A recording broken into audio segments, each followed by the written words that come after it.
Oh, you can do your thing. Is that good? You can hit that and help. I'd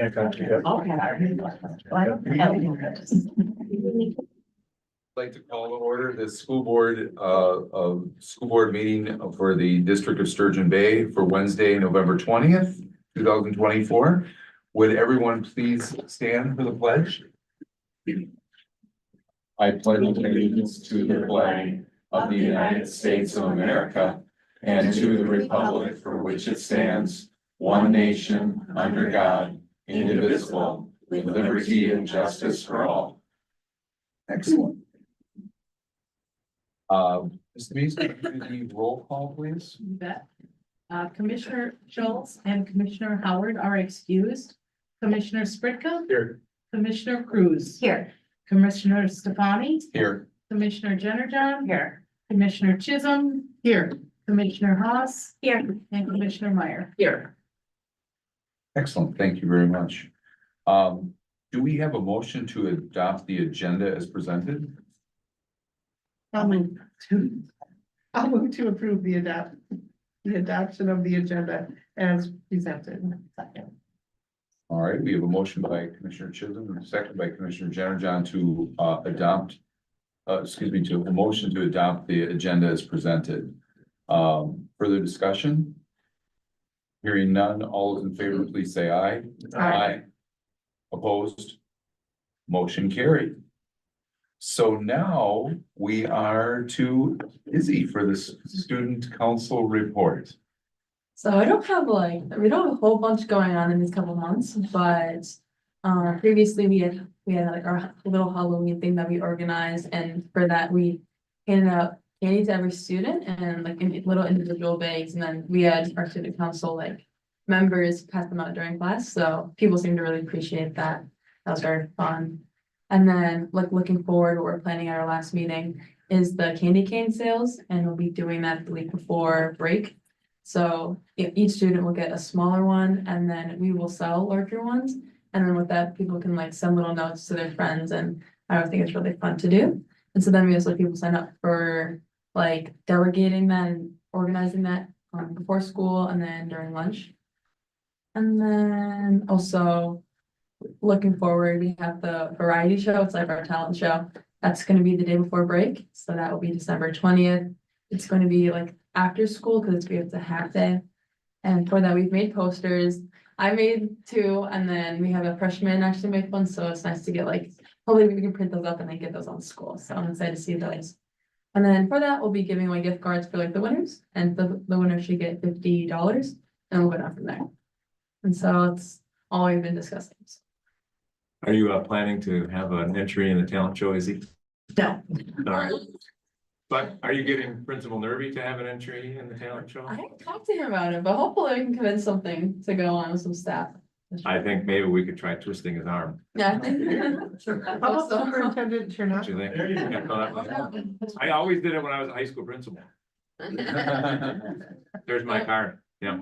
And I know there were good Halloween candy snacks because although the basketball girls are usually good about eating candy and snacks, some of the teachers got left over. So I did get to sample great. some of those. So thank you, Izzy. Yes. And other than student council land, like you said, it's a little bit slower versus some of the other times of year, right? Homecoming, for those that weren't able to be here, she had a nice slideshow of pictures from homecoming and all the good stuff there. But other than being a student and being involved, obviously with student council, you're also on the swim team, right? So Commissioner Cruz, we wanted to set it up that she could talk a little bit about some excitement the team has had and this past weekend, some action perhaps.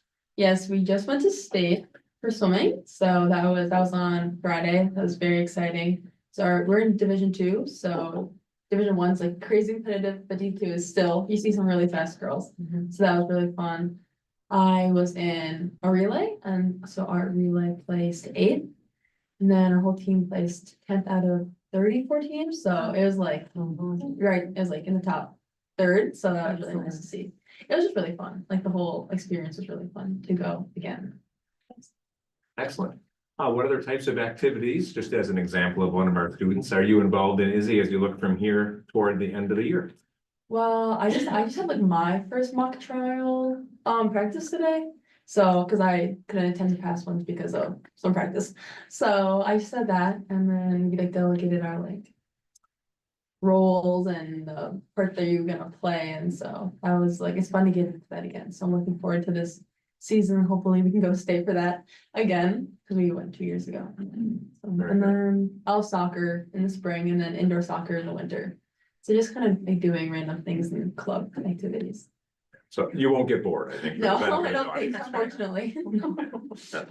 Good, good. Any board member have anything for Izzy while we have her here? Where do you play indoor soccer right now? So it hasn't started yet, but we play in Green Bay. It's just like this big indoor sports emporium that we have. Yeah, that's what it is. Just like, it's really fun. It's just on Sundays, so it's like not a ton of commitment, but it's good for girls to get touches in before the season starts. I just have one like bookend because we really haven't met since that homecoming thing.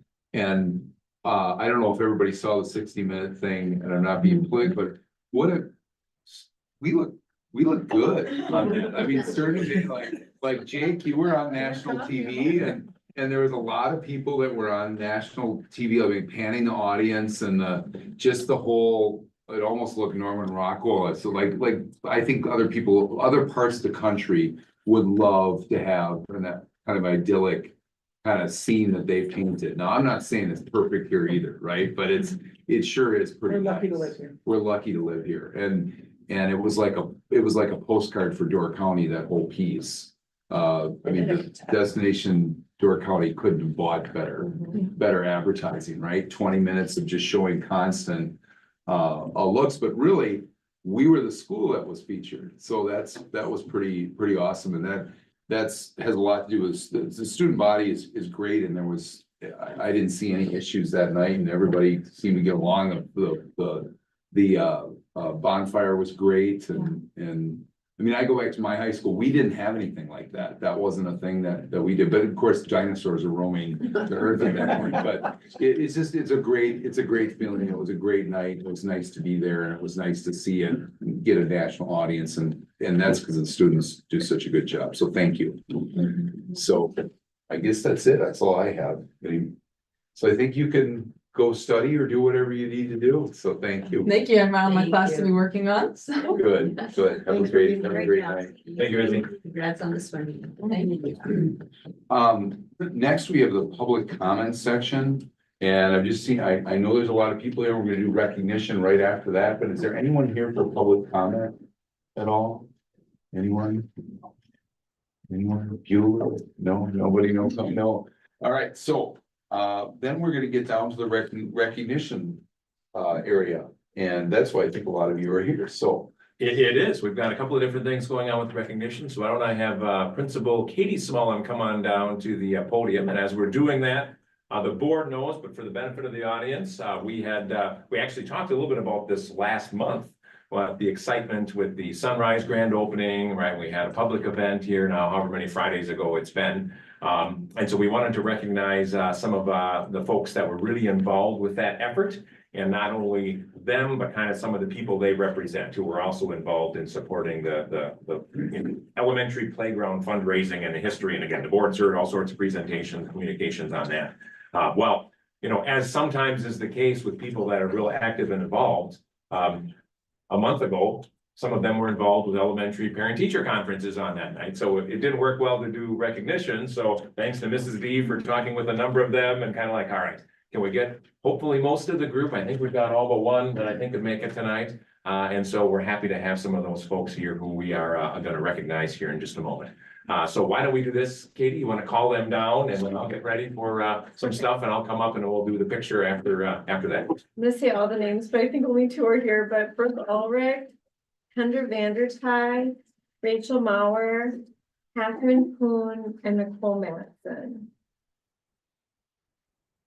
And so I have Kendra and Rachel here, and I'm gonna read what I wrote and then I'm gonna talk a little bit about each of them, but I wanted to recognize, these are two community volunteers, parent and community volunteer. I wanted to recognize them for their unwavering commitment, creativity, and hard work, which has made a tremendous impact, allowing us to reach our goal of creating a fun, safe, safe and enriching environment for our students at Sunrise. And eventually Sawyer as well, because we fundraise for all of that. And it's not just the students, this truly community playgrounds, it is in use all the time. This group worked on grants, developed social media posts, wrote letters, asked donors, and they donated themselves, making this dream a reality. Their contributions not only reflect the generosity of their time, which was a lot, but also the belief in the importance of community and children's well-being. So I just want to say thank you for making a difference for our students and our community. Kendra specifically, as a former principal, knew what my job looks like and was like, you don't have time for this. I'm gonna take a lot of this off your plate, and allowed me to do the hard work that is involved in being a principal, but did so much fundraising. And Rachel was involved from the very, very beginning of helping to make the beautiful design. So like the benches, when you sit and enjoy, I mean, all of that, a lot of thought went into it, and then kept it through to the very end. So I'm so grateful for these ladies. So thank you.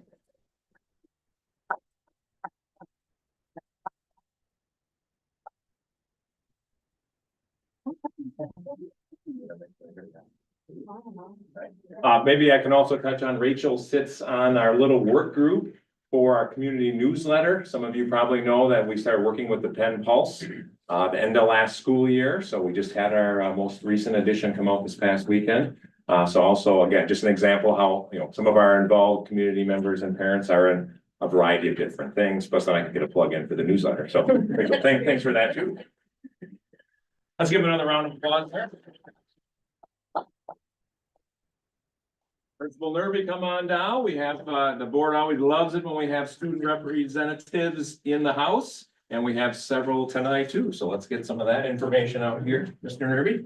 Thank you. I'm excited to recognize several outstanding students who both exemplify what it means to be Clipper through athletics and activities as well as academics. So I'm going to ask them to come on down. Tiviana Dropoulos, sorry. Kiara Wesley. Hayden Montevideo. Braden Evers. And Jack Connop. These students were all named academic all-state students. That means that not only did they perform at a high level in varsity athletics, 3 are the girls golf team and 2 for the football team.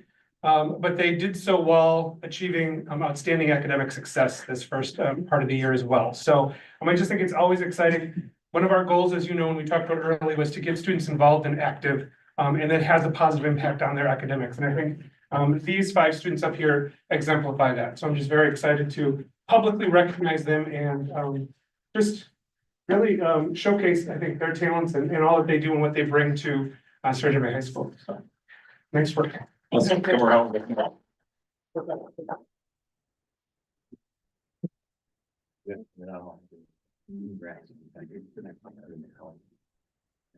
that. Well, let's just pause. If any parent wants a photo. Sorry, guys, we, some of this can turn into graduation party fodder. Oh, come on, come right on up if you like. We'll get out of the way. And when I say it, usually it doesn't get parents in hot water as much, right? But then, because otherwise they're not happy, but it's okay. I understand. You come right here and take it. Yep. Yeah. Everybody get it? Oh, thanks. There we go.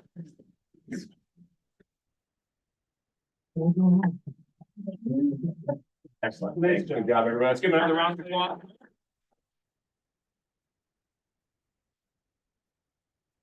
And I have one more student that I wanted to recognize, and I talked about him about a month or 2 months ago, but Luke Sully. Luke can come up here. Luke was named one of the National Merit semifinalists, which when I shared with you as well is one of those amazing feats. Puts him in the top students in the nation for his academic success and what he does. Nate does a lot around here. Luke does a lot. Luke. His dad might work in this room. Luke does a lot around here and is very involved and active, both in athletics and in clubs and activities and just everything around here. A senior, but I wanted to publicly recognize him for his outstanding work and his academic achievements.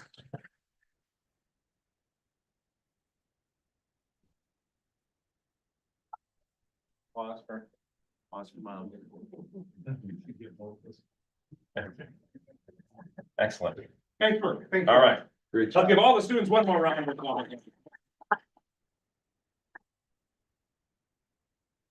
And I think we can all appreciate before we get ready to let you out, right? The business of running a school district, yes, bring value to the community, but it's really all about kids, parents, et cetera. So thanks for everyone for coming. And although it'd be very exciting for some of you to stay during the school board meeting, I think at least a couple will. Others who have something else, feel free to sneak out. It's not a problem after recognition. The board is used to it. And again, thanks to a couple others that may sit in and catch a little bit more. Have a great night.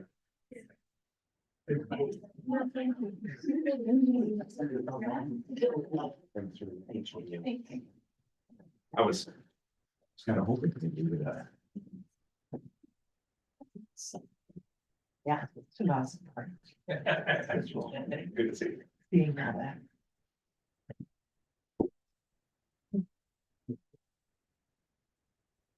All right, we are now down to the consent agenda.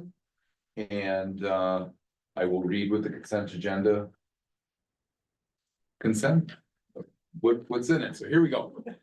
We have approving the meeting minutes of October 23rd, 2024. Regular Board of Education meeting. It's in your packet. Approve the October bills that are in your packet.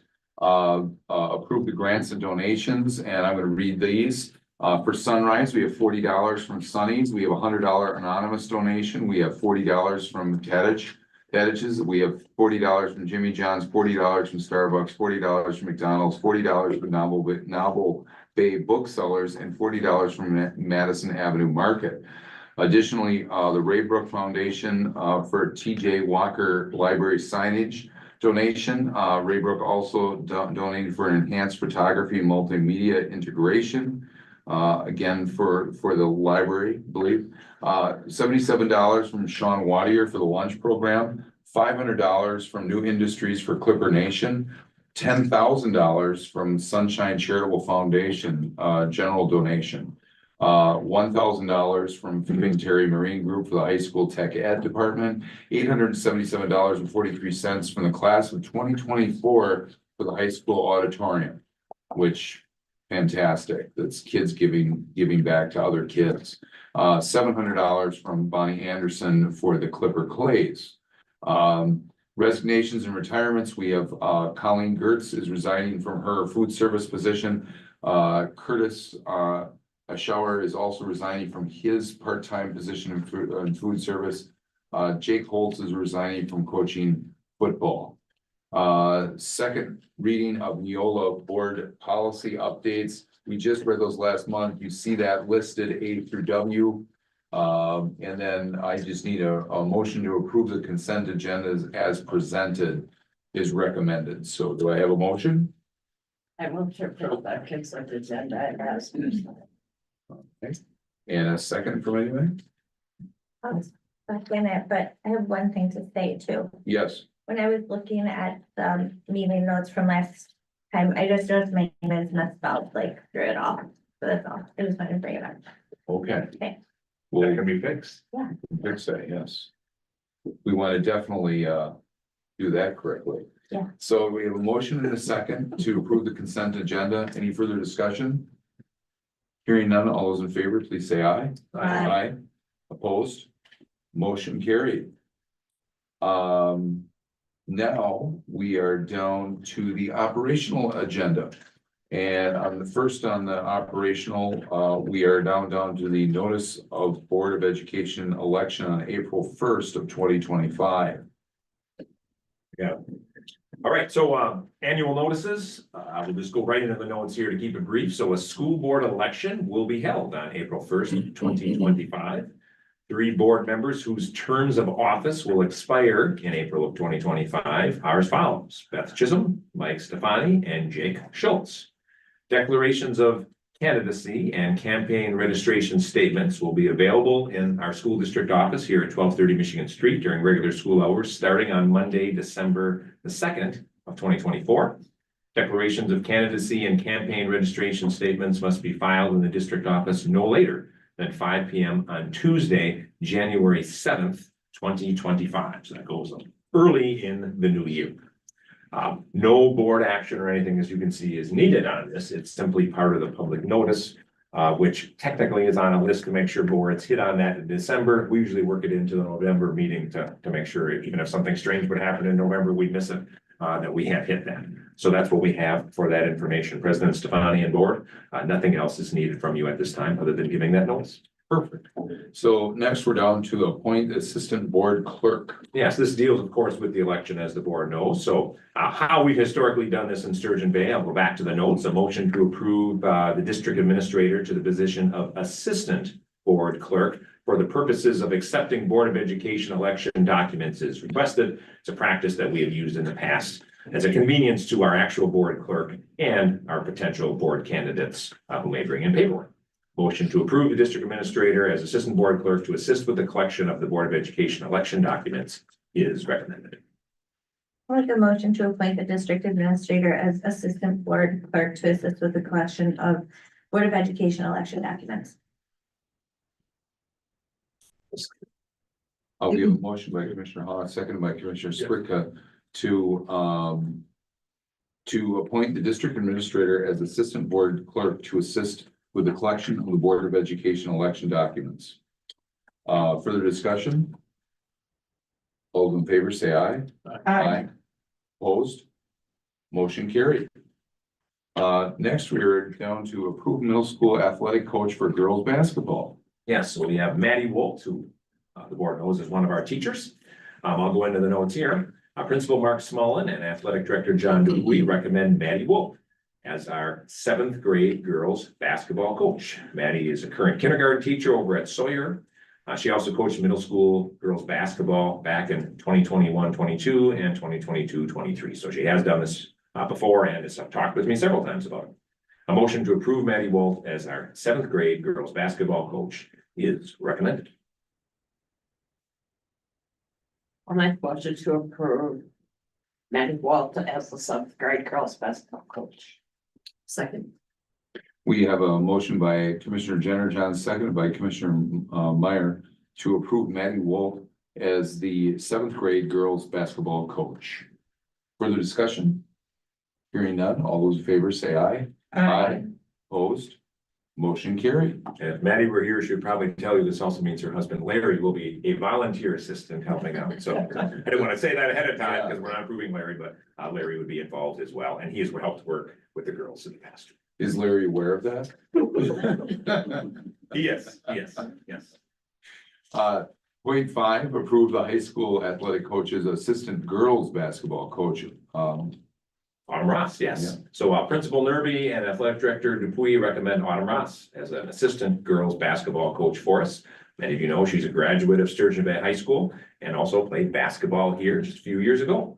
She was involved in our program a little bit as a volunteer last year, came a few times, enjoyed it being a part of practice, and she wanted to continue to work with our program hopefully for a number of years. So we're excited to welcome Autumn as our assistant girls basketball coach. Motion to approve Autumn Ross as our assistant girls basketball coach is recommended. I move to approve Autumn Ross as the assistant girls basketball coach. Second.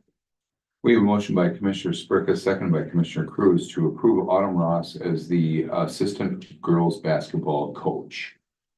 Further discussion? Hearing none, all those in favor say aye. Aye. Opposed? Motion carried. I can tell you, I did say to Autumn after the JV game last night and today again in practice, was coaching your first game everything you dreamed it would be? And she laughed. Just for filling in, since again, it's unique, as you know, that I'm involved officially in the coaching capacity. So Mark Fellhofer is our JV assistant, or volunteer assistant, I should say, right? So he just volunteers his time. And then of course, as you know, my wife Carrie is our varsity assistant, working with our girls as well. I think we can move on. Next, we have approved teacher associate. There you go. Yeah, I'll go with Cadence Will, again, a familiar name for many of you, special education teacher associate position. So Principal Katie Smullen and Director of Special Education Pupil Services Lindsay Ferry are pleased to recommend Cadence Will for a special education teacher teaching associate position over at Sunrise. Cadence is a Sturgeon Bay graduate. She actually worked at Sunrise previously in the role, did a great job. And the team is excited that there were some circumstances in her life that changed that allowed her to return to work in Sunrise in this capacity again. So a motion to approve Cadence Will as a special education teaching associate at Sunrise, effective immediately, is recommended. I'll move to approve Cadence Will as a special education teaching associate at Sunrise, effective immediately. Second. We have a motion by Commissioner Cruz, second by Commissioner Chisholm to approve Cadence Will as a special education teaching associate at Sunrise, effective immediately. Further discussion? All those in favor say aye. Aye. Opposed? Motion carried. And now we are down to the approving the 2025-2026 school year calendar. That's right. As the board knows, we're not even officially to Thanksgiving yet, but we do like to plan well in advance, kind of on the front end of districts that approve. So at least our families are aware of the game plan. All right, so I'll just go to the notes here again. In recent years, we worked off a timeline that strives to approve next year's school calendar in November, so parents have plenty of time to make the various vacation and family plans for the following school year. In our October learning session board, again, you know this, you've seen this a couple times, we discussed preferences utilizing a couple of different calendar drafts, some additional feedback, right, as I gather from different representatives, teachers at the different buildings, to help us zero on, preferred approach or approaches for the next year. The way the various requests, items from past calendars, as well as the current school year calendar and the actual calendar, the way it falls next year, a majority of folks, right? People always have different preferences, as you know, but a majority of folks seem to prefer what was labeled as calendar draft A. We also had in the room at least one board member who was open to draft B, which we know is the exact same thing as draft A, with the exception of that one additional long weekend day in October. So one less total day of school overall. Okay, calendar draft A in the meeting packet. And again, we included both of those just in case. Reflects the following as a summary. Again, I won't read every day of the year, obviously, to you when that's already available, but it would all basically start classes on Tuesday, September 2nd, 2025. Okay, winter break in these scenarios would end up being 12 days long, running from the end of the school day on December 23rd through Sunday, January 4th. So classes could restart on Monday, January 5th. Spring break would be from the end of a half day of school, the way things usually work here, on what would be March 22nd to April 5th, with classes restarting on Monday, April 6th. Last day of classes for the school year would be scheduled for Friday, June 5th, right? So that first Friday in June, as the board and people have often preferred in recent years, again, pending any crazy makeup days and too much snow, cold ice, etc. So again, in summary, really 180 total days of school would be reflected in draft A, with draft B, as I noted, being 179 days. Okay there, President Connie? Yeah. I don't have that strong a reaction to the calendar, I don't think, from what you said before, but, and then the last note, as was requested going back, I think it was 2 years now, a little bit of color coding, kind of that color, some shading, especially for the elementary parent-teacher conferences and where those fall, right? As you know, there's a little bit of tweaking there with those 2 dates in the notes, but we got those updated based on the elementary teachers and principals having a chance to talk. So a motion to approve a calendar for the 2025-26 school year is recommended. I'll make a motion to approve calendar draft A for the 25-26 school year. A second. We have a motion by Commissioner Jenner John, seconded by Commissioner Hawes to approve the calendar for the 2025-26 school year draft A. Any further discussion? I have further discussion. Go ahead. Overheard at the YMCA in the ladies' changing room, discussion between some women about how Door County schools should better coordinate their calendars. So I just wanted to comment, since we would be early out the gate, could you send the calendar to all the other schools? Give the parents like a chance to speak up and say, coordinate, because sometimes some parents of students work in those schools or vice versa, and So they were just complaining, I didn't reveal my identity as a school board member. I sometimes do that too. It doesn't work well for me. No, in all seriousness, Allison, yeah, that's fair. It comes up.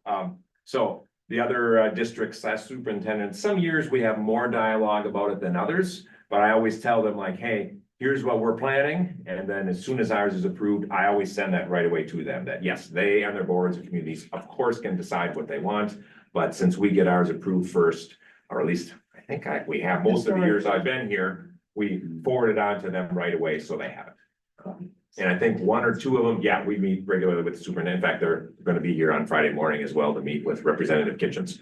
But anyway, I think one of them, I think we've already exchanged drafts, even though none of it was approved. But yeah, fair enough, totally can see people saying that, because we have so much crossover right in this county between families that are here or work, or one spouse, works for this one or whatever, yeah.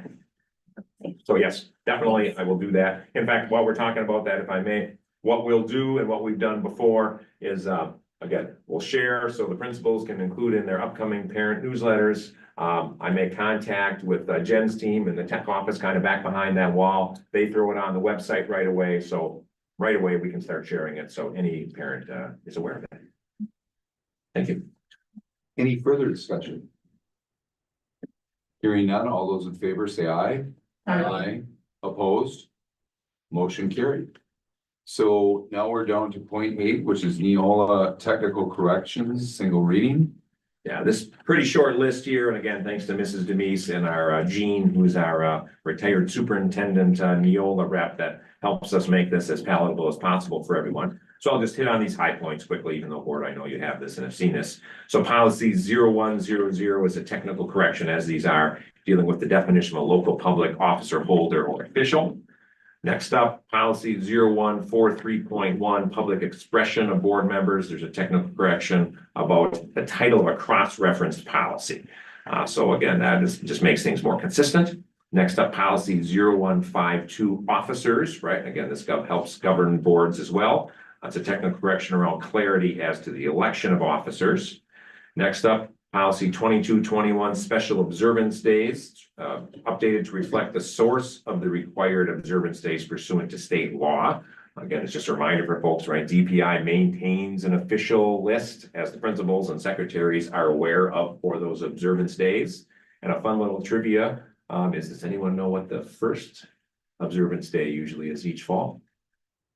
And of course, for fun, it is Mildred Fish Harnick Day in the state of Wisconsin. That is the first public observance day. See, now you're ready for some trivia if that comes up. Moving right along, policy 2270, religion in the curriculum. Policy is revised to update references to the guideline requirements relative to compliance with the subject matter of this policy. Require case-by-case evaluation, subject to regularly shifting legal considerations. Again, for this reason, it states development of guideline may inadvertently implement an inaccurate analytical framework. So a little bit behind the scenes, not to be confusing with it, but that's tightening that up with the recommendation of the technical correction there. I'll keep going. 3112 and 4112 deal with board staff communications, right, in our different employee categories. It deals with the title of a cross-reference policy again. Policies 3213, 4213, again, both of our main employee subgroup or sections there. Student supervision and welfare, obviously this is very important. And you see the update to deal with a little more detail regarding concerning the subject matter and better assistance with consistent policy application. We see 3216, 4216, staff dress and appearance, replaces the term grooming with appearance to avoid confusion with different things referenced there. 3213, 3231, 4231, outside activities of staff. Again, another cross-reference policy, which is why it falls as a technical correction. 4440, job-related expenses. Deals with expense authorization requirement. Again, that's always one of those things to make sure that all flows. The auditors will help us watch that closely. Last couple, 5605, suspension expulsion of students with disabilities. Again, some clarified language and a reference as far as a guideline for the districts that choose to have one. And finally, 8390, animals on district policy. We see the revision to correct a policy cross-reference due to the renumbering of reference policy, which again, we know the board sees that from time to time. So really nothing too substantive, a lot of policy cross-references in there. So again, as a technical correction, only need one reading, right? It's usually not super substantive, but we make sure to touch on it, so there's never a question with our Neola policy, transparency, if you will. President Stefani, that's all I have there. Good, good. So we are actually down to reports. Do we have any legislative reports or CISA reports? No. Committee seminars, anything? I think, if I may, just, I know Mrs. Demise has been in touch. I think we've, some of the board members, whether they can or cannot attend the annual education convention down in Milwaukee, right? The largest education convention in our state each year. So I know several people have been in contact, but if you've got that on your to-do list, rather than even sending an email, you can catch Ann before you leave tonight as far as what your plans are. And even if you're like, I don't remember if I emailed her or not, you can just catch her, and even if it's for the second time, that's no problem. Right, Ann? Oh, sorry. On that point, you know, I've been to many, and it is good. You definitely get, if you haven't been and you would like to go, I think Allison, last year was your first one, right? Yeah, it was like jumping into the deep end. Yeah, yeah, there's a lot, and every year it's usually a different focus, right? Like some years it's budget because of something going on with Madison, and some years it varies. It has different focus. Well, and if I may too, right, Yeah. there are strands, and some of you know what go on, right? So it's like a person is really interested, so it kind of depends, right, Allison, as you know, like, well, it kind of depends what sessions I go to, right? So there are some keynotes, but then there's a lot of breakouts.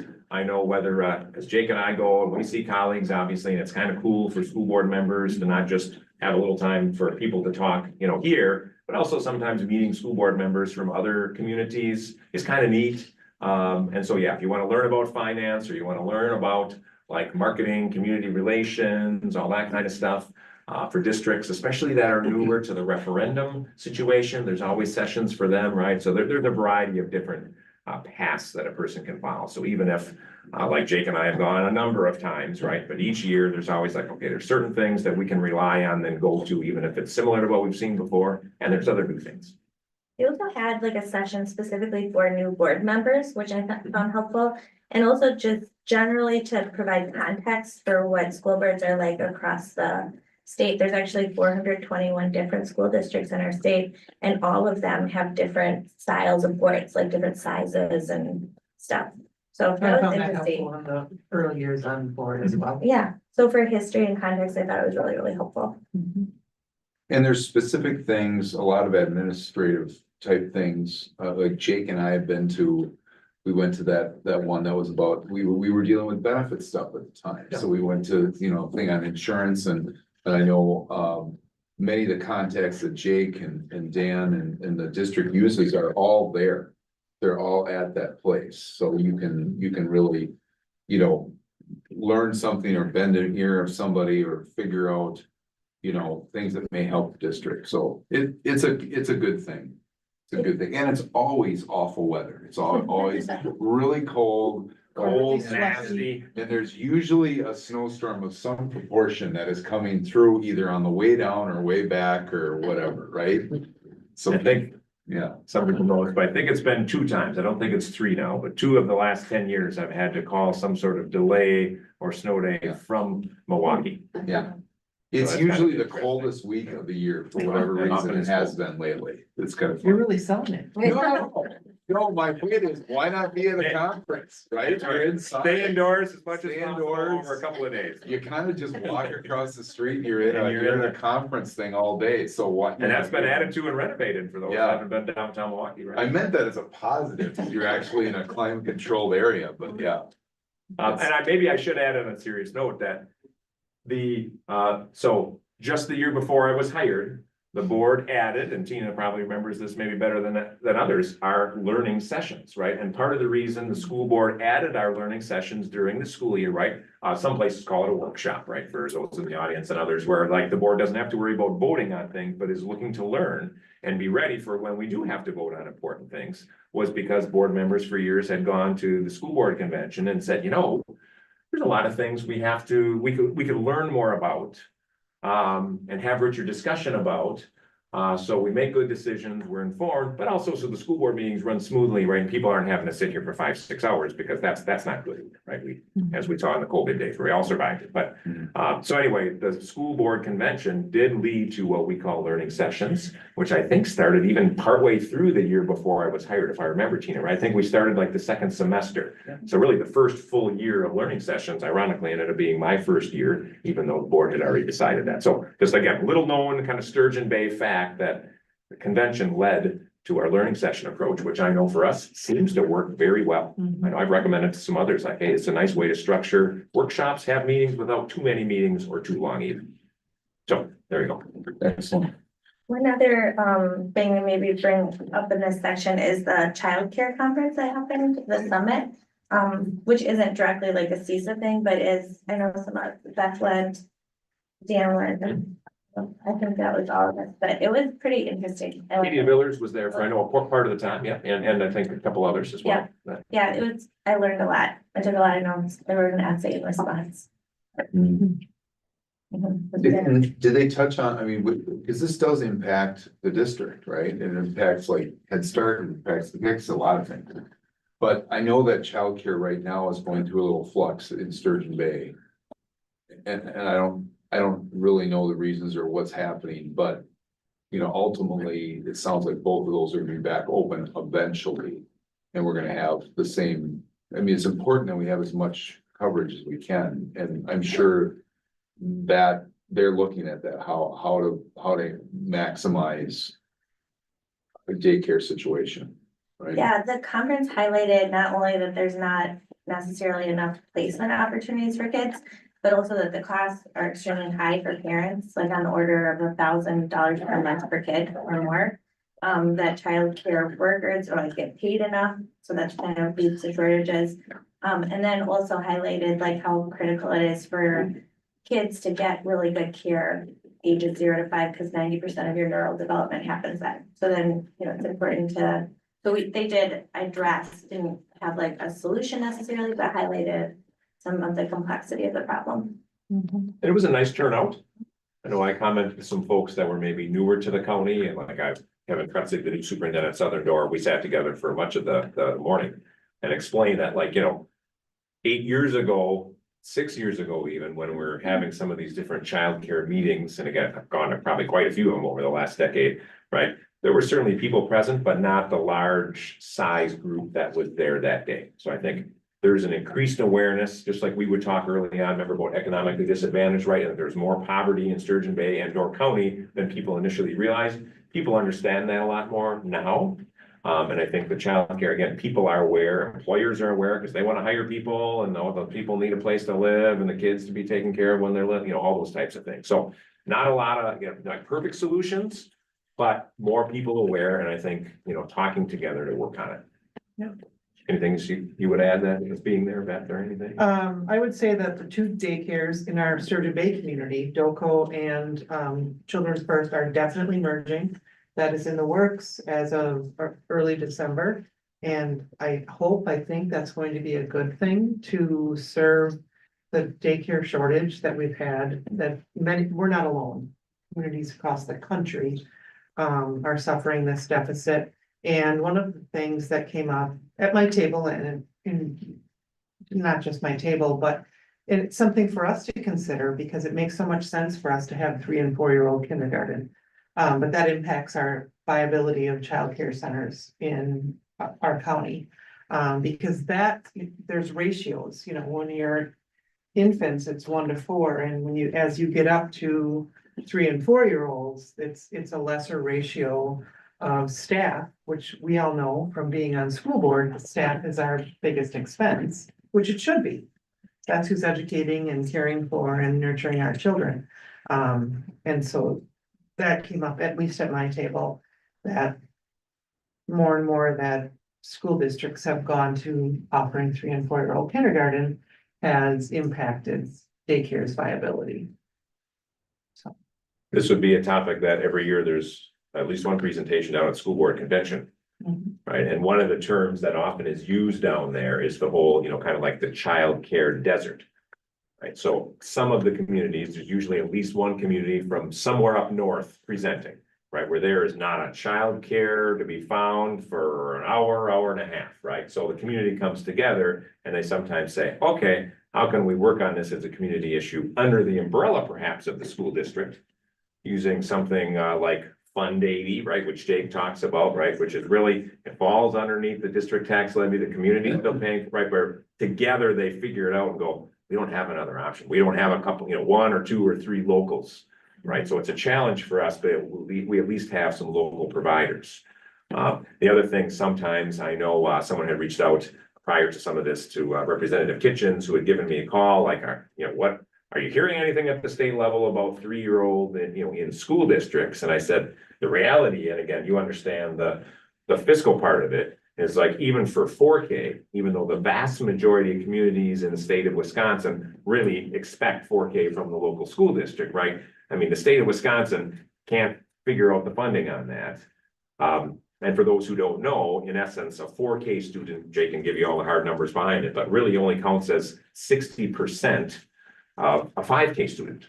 So what I tell people sometimes when they're asking me different things is like, well, we can't pay the 4K teacher associates and teachers only 60% of what we pay 5K, or we won't have any of them. So even though sometimes people think like, oh, if only childcare got some of the money the district got, the reality is, really, it's not like the numbers work out well for districts to provide 4K. It's kind of an expectation now. And I know it actually came up in our admin team meeting, so I know some of the admin team members, whether Katie DeVillers or Lindsay Ferry or others, would be happy to talk with people who are passionate about this. Like, hey, having in a school district licensed teachers who can teach, right, different grade levels and really know how to teach the different things associated with 4K.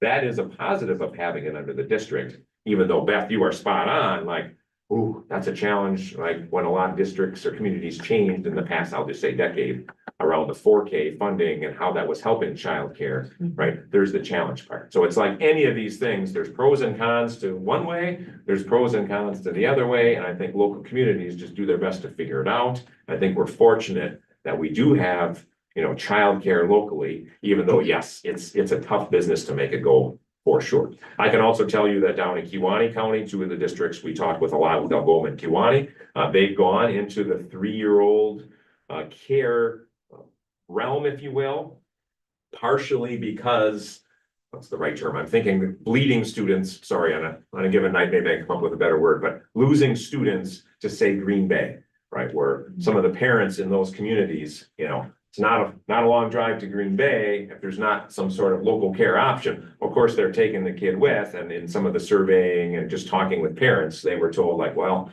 if you had something local, we'd at least try to keep our kids local.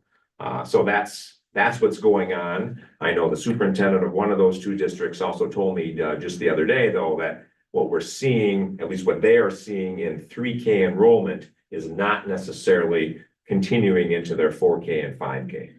All right, so he shared, like, we thought maybe by offering this, we might pick up or keep a few more, which I think makes sense, right? Just the admin team, I shared that with them this morning too. He's like, it's a little early, but we're not seeing the families that are coming to us for 3K then say, oh yeah, we're remaining in that community for 4K, 5K in the future. They're just kind of saying, well, that's an option, so we're trying it. A lot of different nuances. And I think we have to keep working in concert for the betterment of our community. And to Allison's point, it's so poignant, that early infant brain development, early childhood brain development, that we have the best resources in place to meet the needs of our community. Whether that's funneling resources into early childhood or private daycares or our, school districts. I think we just need to be cognizant of how are we a part of the solution. I want to say too, and then, is that I know as a parent of a rising 4K I'm like counting the months until he gets in public school, because it's so expensive. And I'm not alone, like, I think it prevents people from maybe having more kids, because you have to come up with so much money to get them to the point where they can go to More school. individuals are choosing childcare situations that maybe aren't ideal or optimum. Right. Because they just don't have the resources to. Or also, some people might be prevented from going to work, as they highlighted, you know, because they don't have an option. So that's hard too. Sorry, Ann. Well, we started 4K based on the public. Public was asking for 4K. So that's really why Sturgeon got into it. There was then ask from the community for it. Mhm. So. I remember that. And I think, I remember, because I was quite new at the time, the board talking about, yeah, there's a cost, and then we said, well, there's a cost to doing it, but there's a cost to not doing it. Right, and I think I think some of our audience members and people in the room here are very well aware, like, you know, the school readiness piece is a challenge for some of our kiddos and families, right? You've heard the admin team say in open board meetings as far as 4 and 5-year-olds that aren't potty trained. Right, and initially, the first time the board heard it, it was kind of like, what in the world? But now, you know, like, that's a challenge. Well, no wonder some of them are, you know, kind of sidetracking things at times, at Sawyer. You know, so they're working on wonderful systems. And again, Katie DeVillers feels passionately about all that work, as you know, as does Lindsay. But it's like, you know, there are connections between some of these societal challenges and how that then lands in the lap. And, you know, sometimes people are like, oh, this is what it is, you know. I talk to colleagues, obviously, all around the state regularly, and, you know, everybody's dealing with it, right? Some might think, oh, it's not happening, yes, it is. Okay, it's happening all over the place. It's like, okay, how can everybody try to figure it out? And there's only a certain amount of pot of money, and everyone's trying to get at that pot of money. And it's not growing.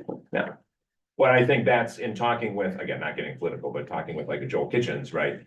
He knows, because he hears the chatter at the state level about, okay, the 4K thing has been talked about before, childcare stuff has been talked about before. You know, and I told him, honestly, just anyone who's curious, it makes no sense to me in this day and age that they haven't better addressed the 4K funding piece. You know, 98% or whatever the official number is statewide, right, are running it, or local communities are kind of like, we expect the school to have, right? Like, to say now, the same thing we said how many years ago, well, yeah, that will give you funding, you know, on 60% of that kid. It's like, that makes no stinking sense. Especially with the needs that are there and what happens when kids aren't in school at that age to help them get ready. And we're instructing them for a full day. It's not that they're half-day kids, they're full-day kids, so they should be getting.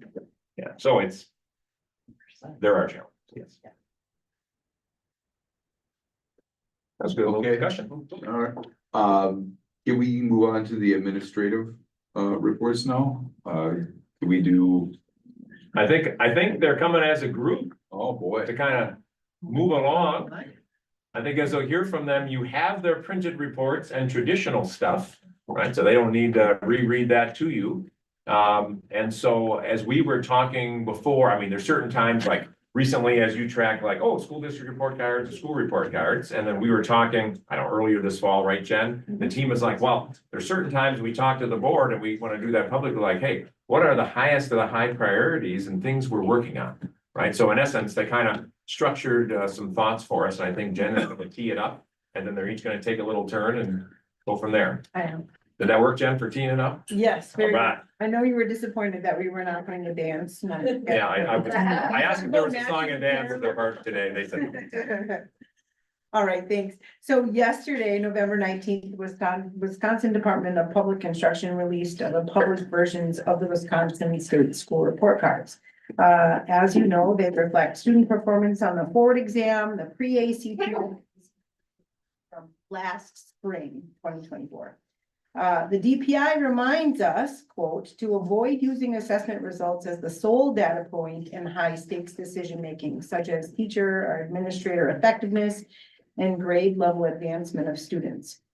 This year, the results of the school district report card show that the school district of Sturgeon Bay is exceeding the state average with notable growth across grade levels and subject areas, as you will hear.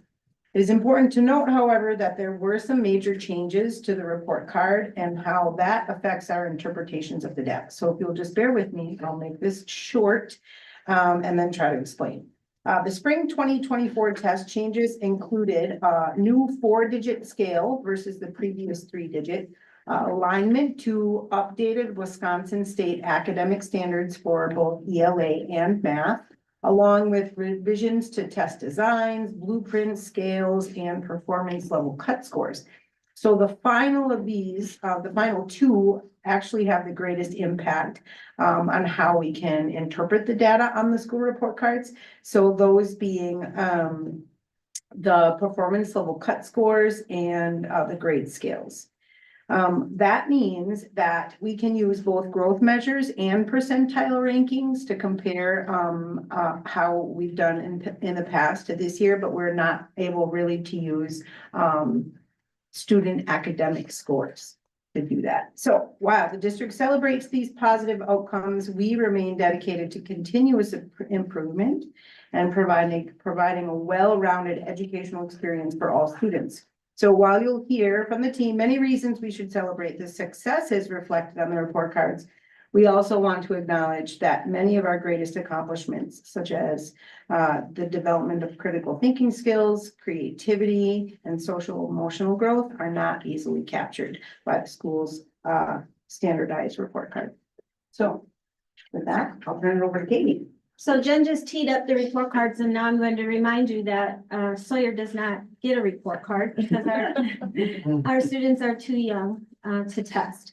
And so what we do is use local data. So I'm going to be sharing local data with you. We came out making satisfactory progress. And we're proud to say that in the area of literacy and math, we use the STAR assessment data. And our kindergarten group, so they were 4K last year, are 89% at or above benchmark. For first grade, who were kindergartners last year, were 80% this year and up from 71% last year, comparing the groups. And second grade, 67% at or above benchmark, coming up from 42% last year. Great, good gains because of the good hard work of everybody in the teaching and learning department, as well as the teachers at Sawyer. So all good. In math, it's an average, we are at 70% for K2 STAR math data, 4K not included. Last year, 63. So we've made great gains in all areas. Okay. So at Sunrise, students are engaged in flexible learning groups called WIN groups that stand for What I Need. And that offers both targeted support and opportunities for academic enrichment, like our C-Perch project, which just got kicked off for 5th grade, which is a robotics course. This is just kind of like what we're doing behind the scenes to help affect the report card. We did add 1.5 intervention. It's like a 1.5 considered a tiered intervention of spring math this year, meant to boost overall fluency. We're in our second year of implementing our new science of reading based ELA curriculum, CKLA, a 95% group. So we're really excited about the strong foundation students have. So that's the work that we're doing to make the growth continue. And looking more closely at our Sunrise report card, we did improve our attendance and our chronic absenteeism rate by a small margin. One highlight is that over the past 3 years, our 3rd grade language arts scores have improved significantly, from being 0.2% below the state average to 8.5% above the state average. So that was a nice gain. And then in math, 55.1% of our students scored proficient or advanced in math compared to the state average of 54.2%. This is the first time in 3 years that we have exceeded the state average. We still have work to do, especially around growing our students in our target group, and it's the work we're committed to doing well. So all of that I talked about before is what we're going to continue to work on and grow. Thank you. Can I ask it for clarification? Was this like based on a spring exam or the fall one that they just took? Spring. Okay. So the forward exam is, yep. Got it. Last year. Okay, thanks. Yeah. It's brief, adding to what they stated. TJ Walker, each report card is a little bit different, but our score is based largely on growth. For example, it's 35 or 37.5% of the score is based on growth.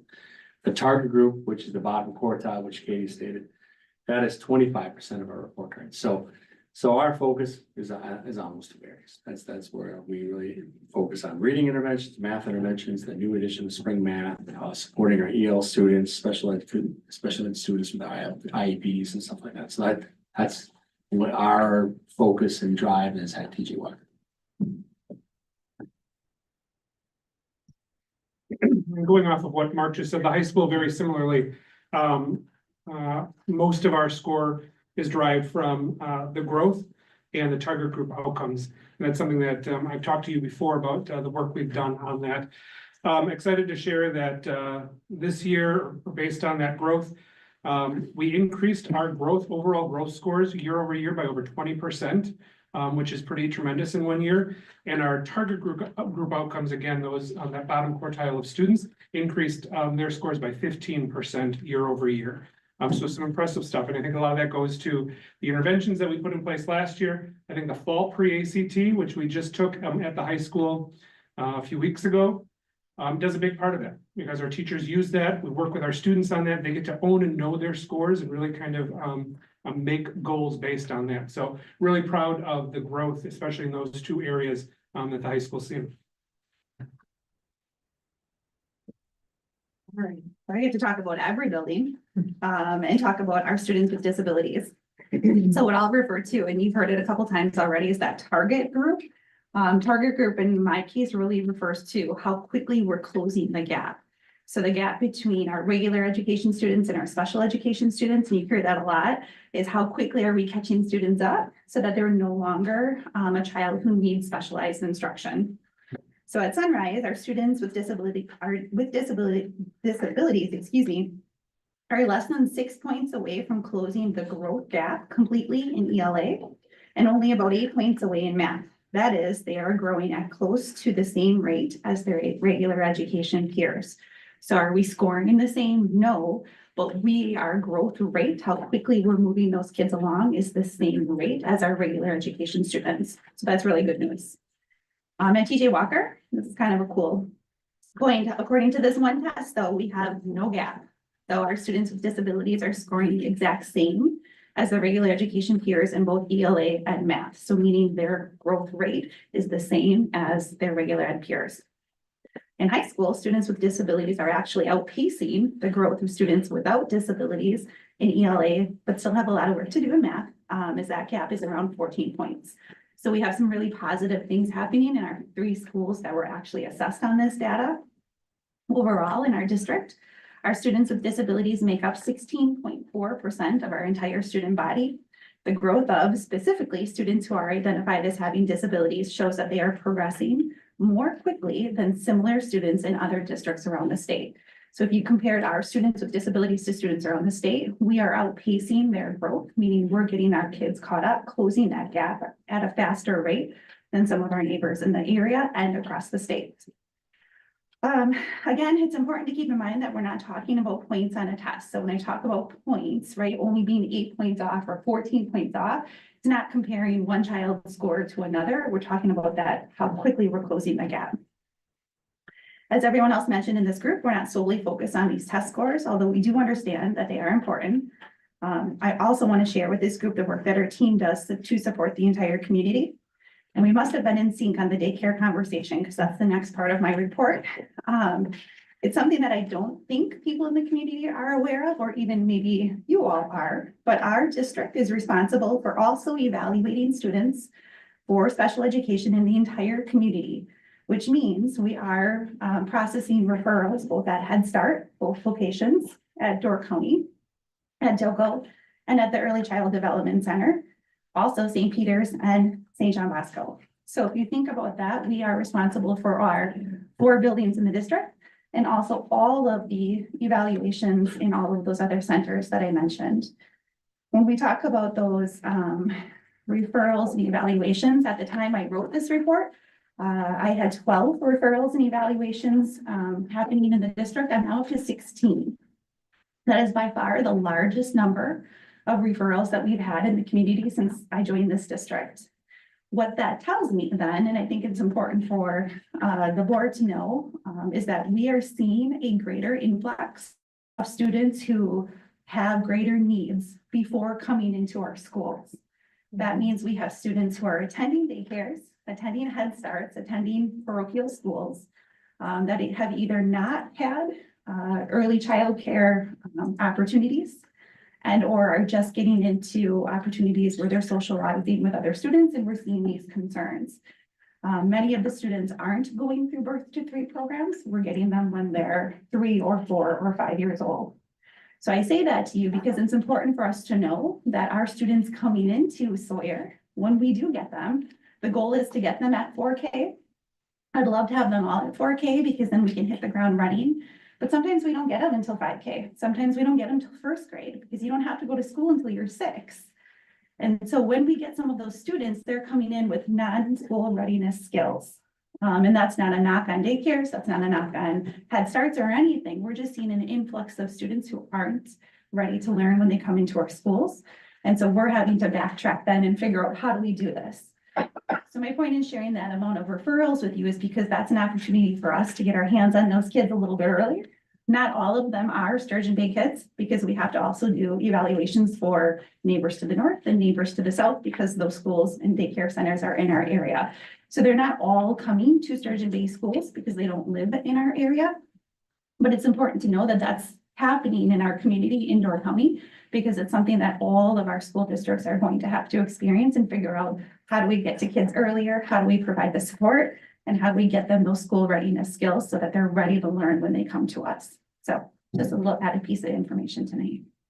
What is your hypothesis on why we are not getting more of those students into birth to 3, for example, or referrals from pediatricians, the childcare centers they might be in, the grandparents, parents, family members that are not referring to those early intervention services? I think it's a lack of awareness and exposure, really, is my hypothesis. I feel in my interactions with families and going through this process with several families that there are many parents that aren't aware that there are other options like birth to 3, right? I didn't know. We're seeing students, children who haven't been to a doctor in their first 3 years. We're seeing families that just moved to the area and or have moved, you know, and been kind of transient in their early childhood years. You know, a lot of family and environmental factors. I mean, we do the work. I know we're getting information out there. I know, you know, we as a district are doing story time, play groups and things. We're trying to find these kids. But a lot of it is just a lack of understanding and maybe awareness or even knowing the options. So brainstorming other ways that we can kind of close that gap. As a district, our early childhood team, we're in the daycares now. So we're offering, we do the monthly child screenings and play groups. And now 2 times per year, once in the fall and once in the spring, we're going to hold nighttime sessions for child screening because we think maybe we're not getting parents or getting our hands on these kids because parents work. Maybe they can't take off of work to come see us during the day. So we're going to try that nighttime option too, just to see if we can find more kids at an earlier pace. Are the daycares working with the school district as far as what they're teaching the kids? They know what we expect and kind of how to teach it? Yeah, yes and no. So the daycares work really, really hard. Point blank, right? There's no arguments there. Daycares, though, have a different set of rules and policies that they follow because they're under Wisconsin early model academic standards. And so it's all a whole different curriculum. And that curriculum really spans from birth to age, like 5.5, like early 5, which is different than our schools because we have 4Kers that come in and they're doing science and reading. They're in math. They're doing these really heavy content-based instruction, and they're not getting that in the daycares because that's not their focus. Their focus is, you know, social emotional skills, getting access, learning, you know, peer relationships, doing a lot of those things where we are entirely focused on those things and academic instruction.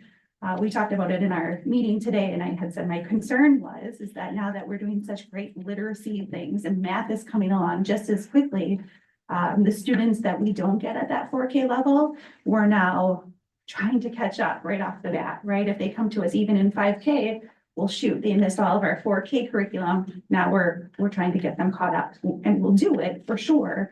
But I would love to have my hands on them as a 4Ker. I'm not sure, I have this little guy who's at Bilko, and I'm so surprised because he came home and he's starting to do like phonics to me, like I'm not teaching him that.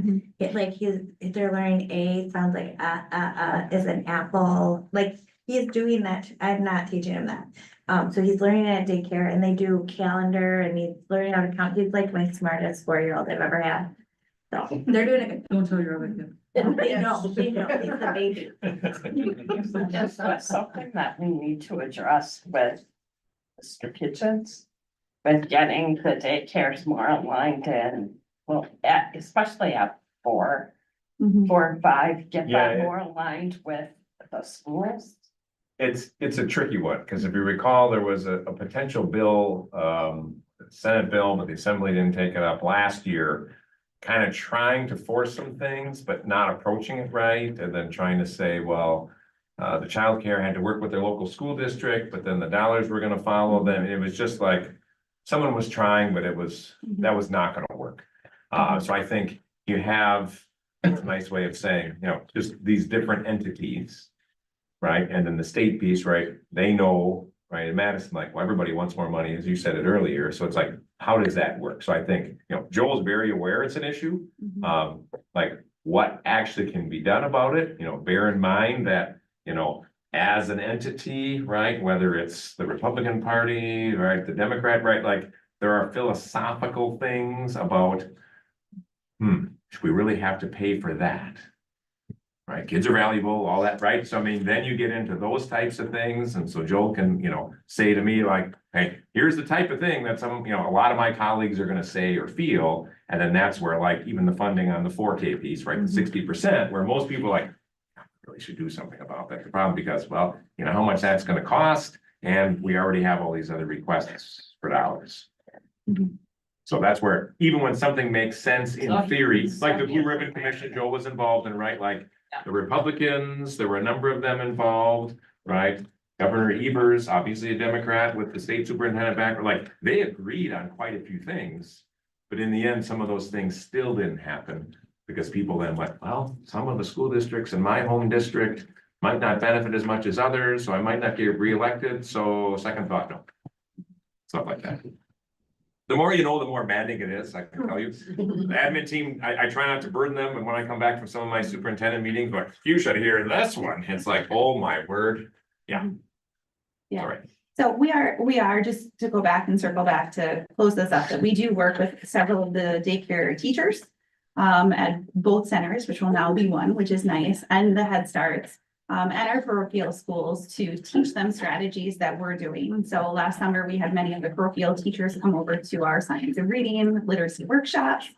So they're learning some of those strategies for instruction too, which helps on my end of things. Also in the daycares, when they have questions, students who are struggling in the daycares, can you come over and look at this kiddo? Can you give us some tips? Can you give us some feedback? So it's always a yes from our team. But I say that to you also knowing that our teachers are full-time teachers in front of students. And so we're serving our students in the district, and we're also serving all of these other students in the community. And it's a humongous task. And so that's my brain for them, that they are fantastic and amazing. And we're very lucky that they're willing to go and do all these things. Any other questions? Thank you. Thank you. Why don't we get to see the reports? There's information, we'll give you the easy version, right? So we could see early things and they weren't final, and then it's like, we get reminders like, you can't even send this to school board yet. I mean, what are you guys gonna do, right? But yeah, so we'll, Jen and I will coordinate to see what's the easiest way, so you can see all the different details and the high level stuff. Oh yeah, no, like, absolutely can see it now. Okay. Yeah. Maybe before we turn it to Jake, just kind of wrapping that up. I think what I want the board to understand, and anyone else, certainly parents here, public, is that one of the things that the team is working hard at and that, you know, I'm proud of on their behalf, like establishing systems on purpose that set all of our kids up for success, whether they're struggling when they start, whether like some of the older kids we got to see tonight, like top kids doing great, like you name the course, you name the opportunity, you know, kids like my own kid who are like, okay, I'm not gonna knock it out of the park in math and science, but I'm out on a job, you know, 2 years worth of working for a local community, right? There's all the connections, like we've got all that. And so I think back to what they're talking about, yes, it's appropriate. We got to share some information about report cards and whatnot, but like we're coming up with systems where we're purposeful. And so when kids see growth, whether it's a struggling kid, whether it's a top kid, we're figuring out here's how and why. And so next year and the year after and the year after and the year after, no matter whose kid coming through, right? Because every one of these kids, it's their only crack at first grade. It's their only crack at fifth grade. It's their only crack at, right? We know that. And figuring out how that's going to work. So that like an educational book's one of the ones we talk about from time, right? We don't want to be a lucky district, like a lot of districts with means are, right? Whether you're talking about close to here, or you're talking about down in Milwaukee County or whatnot, where, okay, these are very affluent. They're the top of the different report cards, right? And a consultant we've worked with in the past who lives down in one of those told me a few years ago, Dan, a place like Sturgeon Bay is doing way more important academic things than that particular north side Milwaukee suburb. They're just lucky all our kids, right? The parents are rich and the kids are smart. We don't have the systems you guys have.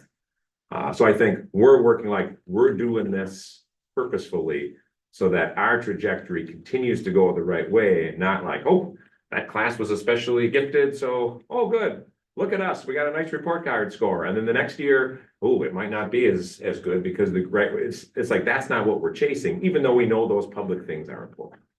So again, we could talk at length about that, and you'll hear more like in the board retreat and other reports. You're going to hear more about the important stuff. But again, kudos to the team and wanting to like, you know, focus the comments for you tonight in that regard. There's more I could say, but that's enough. Jake, you're up. I sent a update number 2 yesterday on year-end projections. Should be in your email. Let me know if you have questions. Bottom line, things going like they should. Financially, as far as marketing and branding, I know Dan's planning on hitting on our meeting with Brian Nickel.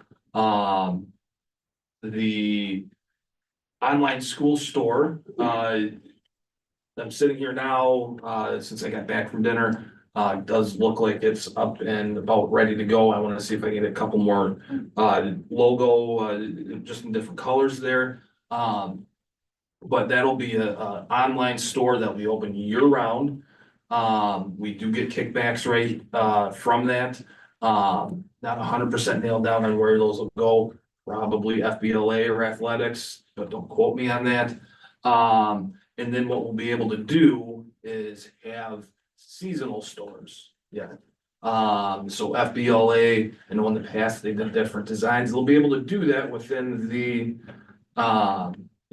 approved branding of our logos. And so I think this will be good, something that we've gotten a few requests on, having this online store that's open full time. The big difference, shipping this year-round store, go directly to you. It's a little bit more expensive so that they can do those one-off things versus a football order where they're gonna get all the orders, we get it, and then we hand it out. But that should be up, hopefully by the end of the week, so we can do some holiday shopping if need be.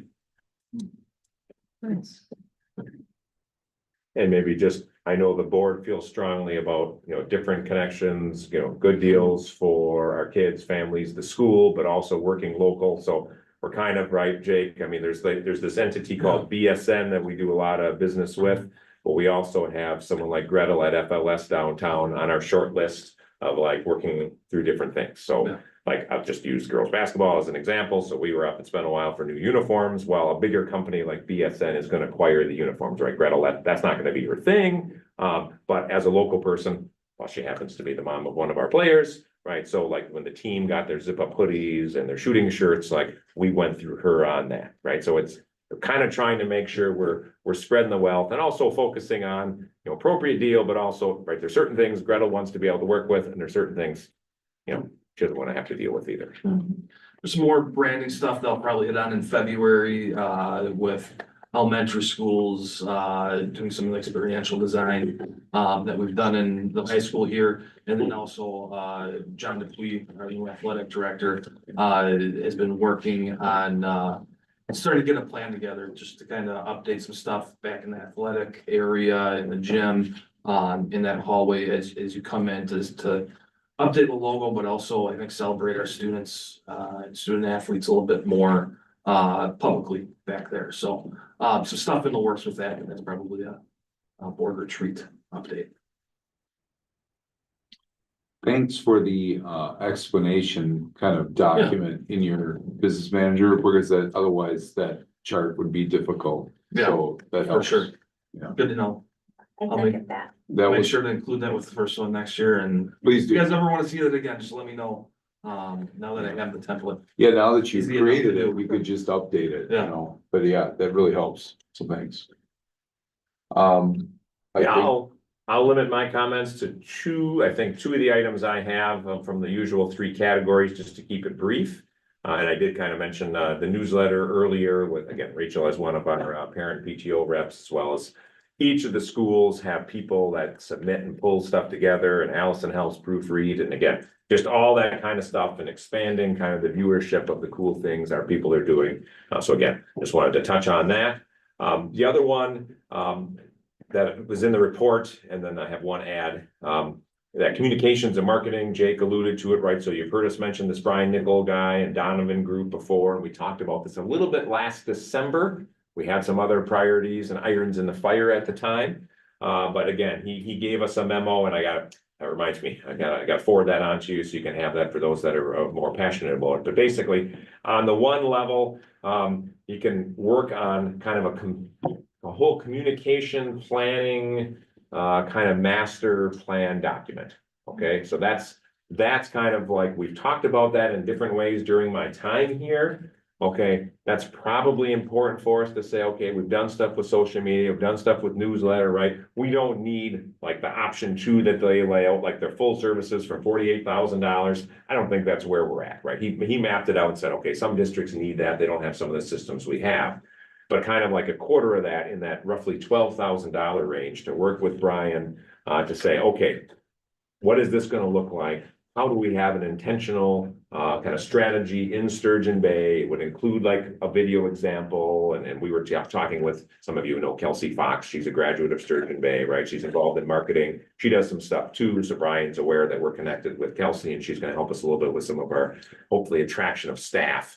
But we've got a variety of really good things going. But at the same time, kind of like when the board brought in Drew Howick, 8-9 years ago, and we came up with the priority areas we have now: teaching and learning, community engagement, finance, facilities and operations. He worked with us one board retreat, even though I know once upon a time, and again, probably Tina knows because this was before me, we had an outside facilitator for a board retreat, but it didn't go well.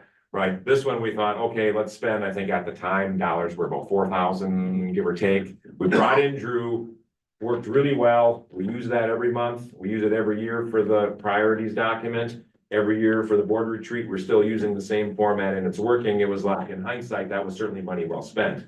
My hope is, I suppose adjusted for inflation now, right? Something like that lower level of what he offers. And again, feel free to ponder. If you like the idea, great. And if you have concerns, just let me know. I'm not signing this up for anything just yet.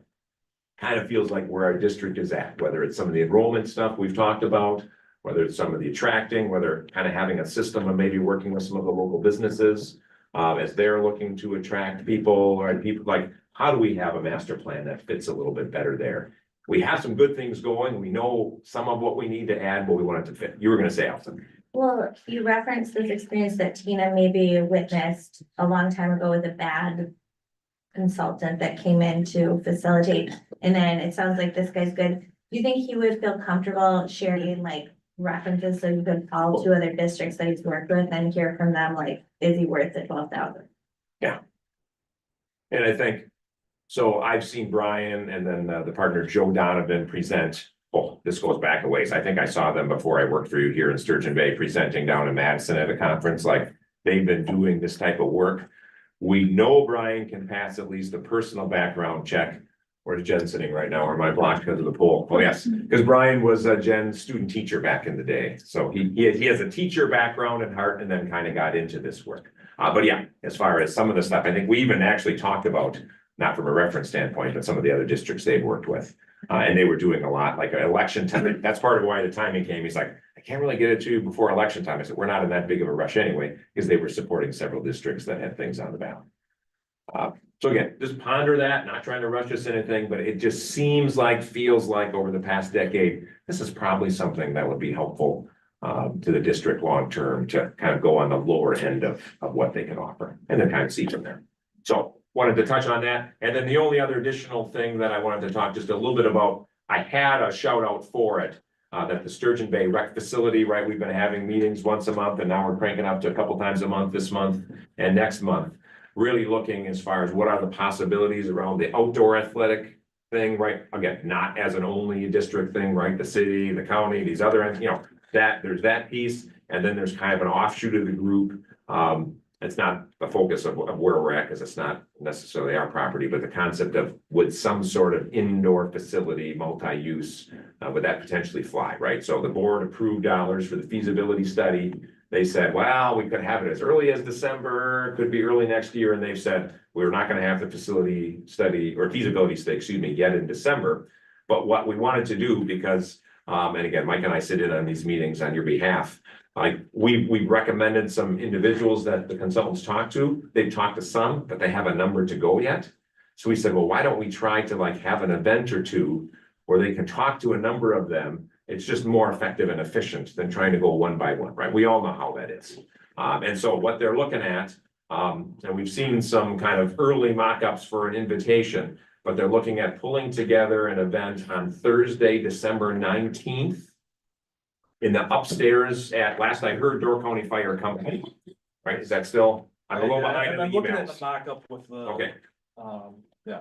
Yeah, so Thursday, December 19th, and again, details to follow upstairs at Door County Fire. Last I had heard at our last meeting, they're looking at somewhere in that 4 to 8 p.m. window. No, they're not asking people to come for 4 hours, right? So whether a person's on the list or you're just interested, like, what, I wonder what this could involve. They want to have basically like some renditions of what some of this could look like. Not for sure what will, just to let people know for like the track piece, right? Again, Tina, how many times we've talked about this, right?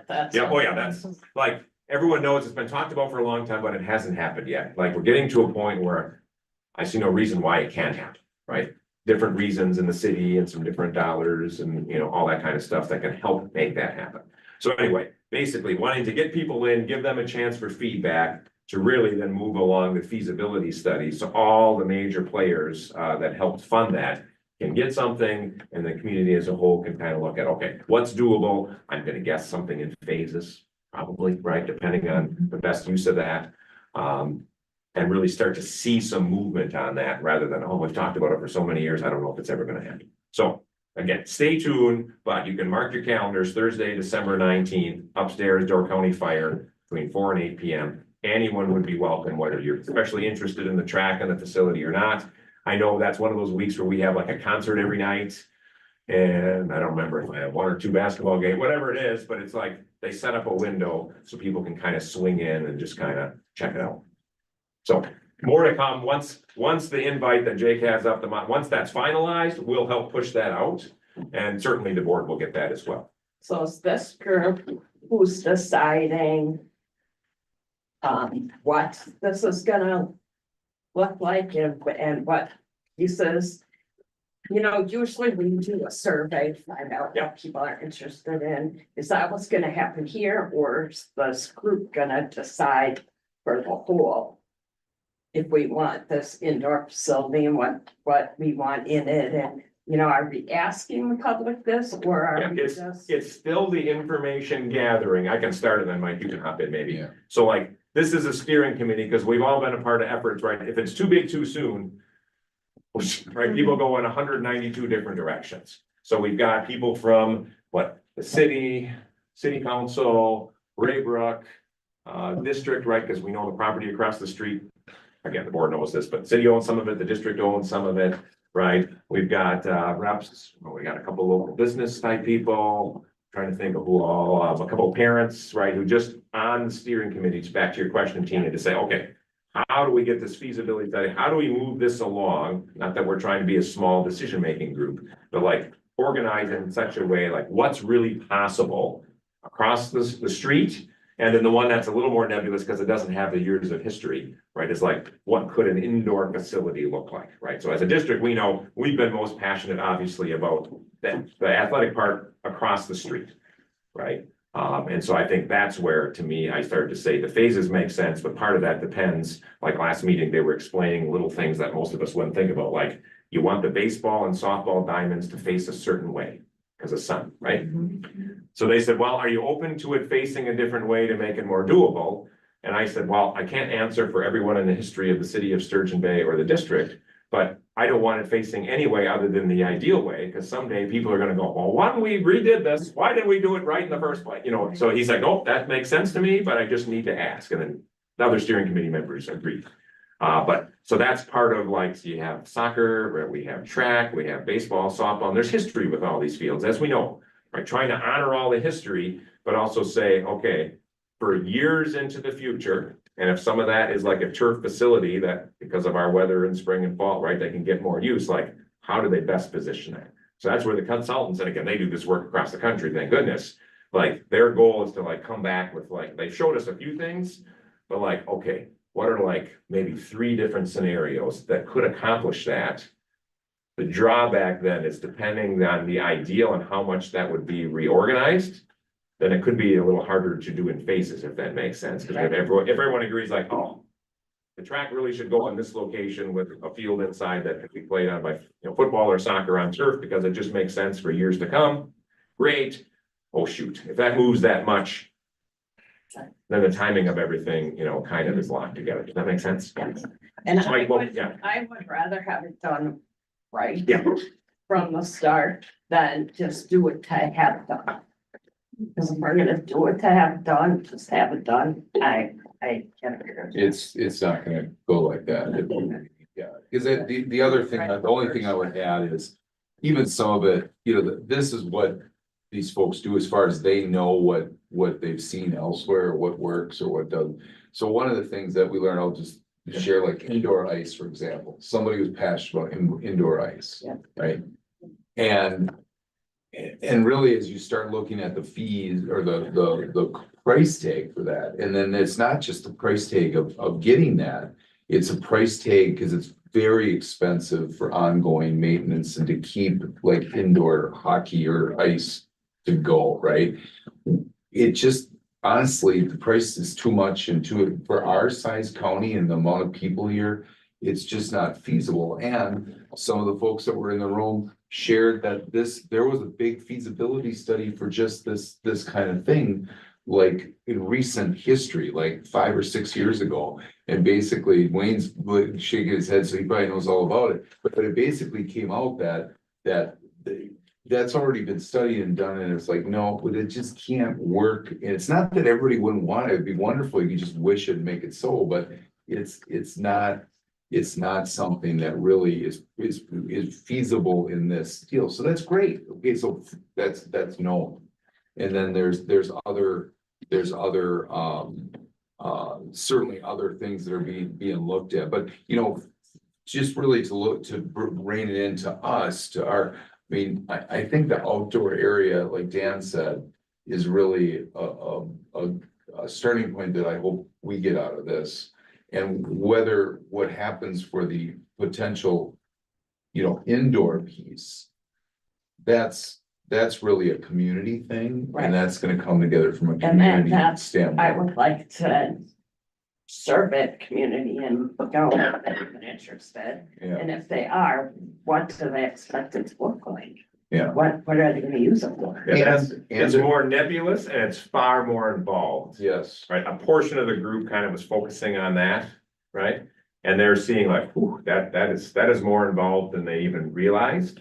But it also hasn't been talked about in this county/community as long as the other stuff. I wanted to ask, if you're evaluating, like, when is the appropriate time to bring in the consultant that you were talking about before this topic? Like, because you could imagine the community center or sports fields or whatever could be a really attractive part of our marketing to people, to families coming here. And then also with respect to the consultant who's talking to us about how to market our school district, are we gonna invite other people like the mayor or someone from city council? Because even though we're like the schools, one of the attractive parts about being here is because we're in this community. So So think about how to weave that. sort of short in. version. Yeah. I wish we would have recorded the conversation for you this morning. Kelsey Fox spent what, about an hour with us this morning, right? She's a grad of this institution. She and her husband have worked elsewhere. They came back here, quality of life. She's worked at DC, EDC, the shipyard. She does marketing. She worked for Briggs and Stratton, right? All this type of stuff. And I can share it with you sometime. She literally did work at DC, EDC about how do we attract people to live here? It's a unique place. There are some challenges, but there's a lot of good things about it, right? So how do we weave that all together for the betterment in this example of the district? And really involving Kelsey, I started that last spring around how do we attract staff, right? As principals are looking at openings, right? We can't do the same old playbook, right? The weekend system, you know, like, hey, we actually get teacher candidates, great, but someday that's not going to be enough. So that's kind of how we started with Kelsey, and then we talked about like, who else would we want to start to talk with? So depending on how big of a process, we can do lots of things. I just don't want to spend too much money on it either, if that makes sense. I think we could just show the 60 minutes clip. So the other thing, just to speak of the city, you know, I have to give, gosh, I don't even know how many months ago this was, but Mayor Ward was in the meeting, right? And yeah, definitely. And then Josh Van Leeshaw was really in every. So the city's very, very involved. So it's not like this is like a vacuum thing. I mean, there's also. Helen Bacon from the council is at all Yeah, of our so we'll, meetings. so. She chairs Park and Rec, and I forget the other one right now. So we can talk offline about everybody. I mean, there's, I you know, mean, but we that's, need to attract families. yeah. You know, big families are gonna help grow our school and make it stronger and. On behalf of the board, I can assure you that I regularly remind our city administrator that we also need single-family housing. Right. Right, and so my previous community is a case study. If you go a little too far down the multifamily and not far enough down the single family, it changes forever. And so there are some key to, the city's done a great job with development. Again, yeah, Kathy as a realtor can tell you all sorts of stuff too, as we know. But it's like a lot of great things and progress and looking to the future, which is wonderful. But that is a key need for a variety of reasons. So can we leave it there? All I right, will stop. do I have a motion to adjourn? Do I have a second? Okay. We got a motion by Commissioner Jenner, John, second by Commissioner Hollis to adjourn. Further discussion, hearing none, all those in favor say aye. Aye. Opposed, we are adjourned. Have a good evening.